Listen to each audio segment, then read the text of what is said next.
Coming up in this edition of Rock 11 Now Weekly, we'll tell you where you can get questions answered about this November's vote by mail election. Plus, the rehabilitation of one of Rockville's most traveled bridges is complete. We'll show you. And we're taking roll call. Meet the new addition to the City of Rockville family. More news, more often, right now. This is Rock 11 Now Weekly, so let's get into it. The Rockville Chamber of Commerce will host this year's State of the City address with Mayor Bridget Donald Newton and City Manager Rob DeSpirito.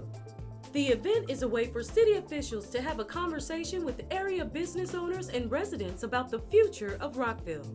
It's Thursday, September 12th from 8 to 10 a.m. at the F. Scott Fitzgerald Theater. If you have any questions for the mayor or city manager, you can submit them ahead of time. Just email your questions to the president and CEO of Rockville Chamber of Commerce at margie@rockvillechamber.org. What is vote by mail? How do I register? Is the voting system secure? Many of you may have asked questions like these about this year's vote by mail election. The Board of Supervisors of Elections are working to make sure you are in the know before, during, and even after you cast your ballot. Head to rockvillemd.gov/election and click on View Frequently Asked Questions.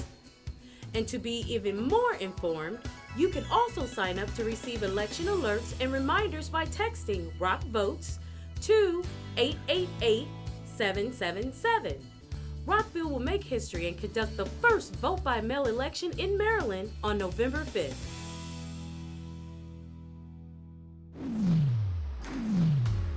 The rehabilitation project for the John C. Brown Memorial Bridge on Edmonston Drive is now complete. The bridge features a newly installed plaque display honoring the first Maryland resident killed during the Korean War.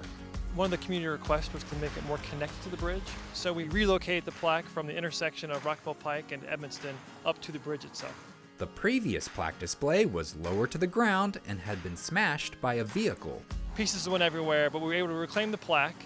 The Maryland Historic Trust helped in cleaning the plaque, removing all the old tarnish and polishing it. The construction project started in August of 2018 and finalized a year later this past July. The majority of the construction on the bridge was to repair structural elements underneath the bridge deck. A lot of the concrete below was restored and repaired to extend its structural capacity. The final months of construction focused on repairing the concrete deck and sidewalks, as well as replacing the fences.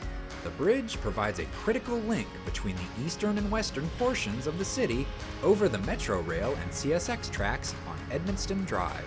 The repairs were necessary to help the bridge reach its full life expectancy. For more information about the bridge's rehabilitation plan, head to rockvillereports.com and search for Edmonston. For Rock 11 Now Weekly, I'm Craig Buchanan.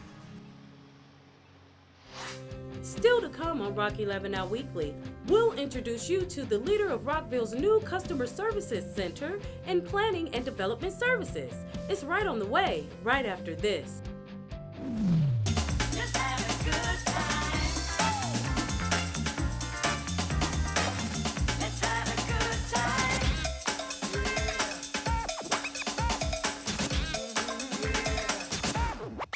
That's right.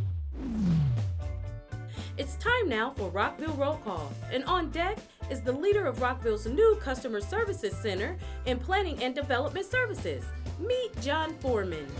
I came to Rockville from Texas, where I've worked for over a decade in community planning and development processing and development regulating, and I was really drawn to this community because of what it is and where it is.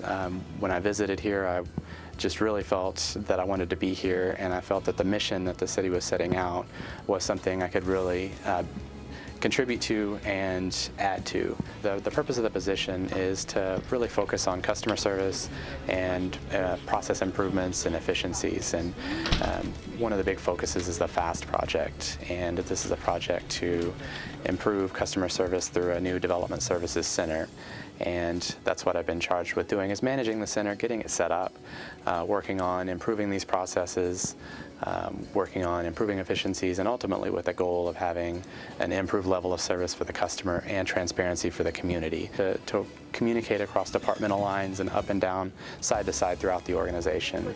Big developers to professional engineers and architects to contractors, and then ultimately all the citizens of the community. Anybody who has a case that's next to their house, once information comes in here, is also a customer.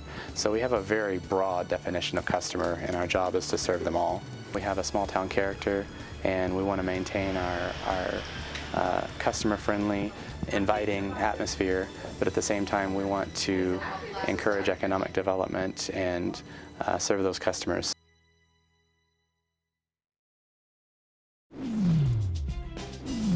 That's going to do it for this edition of Rock 11 Now Weekly. Remember, you can check out the latest happenings on our online newsletter at rockvillereports.com.